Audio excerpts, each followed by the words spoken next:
কে পাশে থাকলো আর কে থাকলো না সেসব নিয়ে ভেবো না।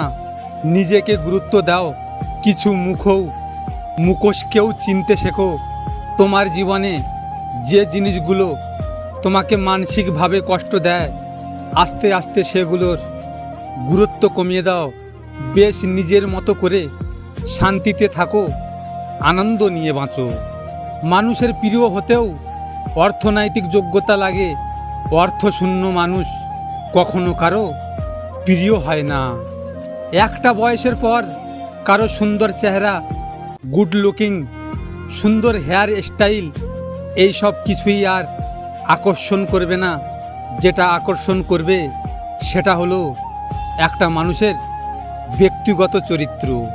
পৃথিবীতেও এত রং নাই যত রং মানুষের ভিতরে লুকিয়ে থাকে।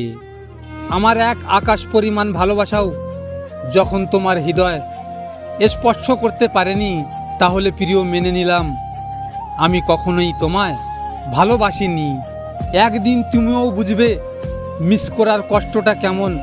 কাঁদবে কিন্তু শব্দ হবে না, ঠিক আমারই মতো।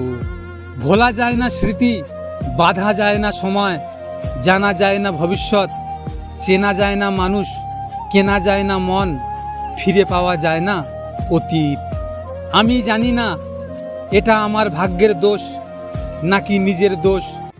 আমি যেটার প্রতি আসক্ত হয়েছি বা যেটা খুব চেয়েছি সেটাই হারিয়েছি আমি। বাস্তবতা বড় কঠিন, তবুও মানুষকে মেনে নিতে হয়। জীবন এত জটিল, তবুও মানুষকে বেঁচে থাকতে হয়। ভালোবাসা বড় কষ্টের, তবুও মানুষকে ভালোবাসতে হয়। পৃথিবী এত মায়ার, তবুও তাকে ছেড়ে যেতে হয়। মৃত্যু এত যন্ত্রণার, তবুও তাকে বরণ করতে হয়। কিছু কিছু মানুষকে হাজার ভালোবাসা দিলেও কখনো আপন হয় না। স্বার্থপরের মতো একদিন ঠিকই চলে যায়। এই পৃথিবীতে মানুষ নামের প্রাণীগুলো বড়ই অদ্ভুত, কারণ তাদের আপন হতেও সময় লাগে না, আবার পর হতেও সময় লাগে না। আপনাদের যদি এই ভিডিওটি নিয়ে কোনো মতামত থাকে কমেন্ট করে জানাবেন। নিয়মিত ভিডিও পেতে হলে আমার চ্যানেলটিকে সাবস্ক্রাইব অবশ্যই করবেন।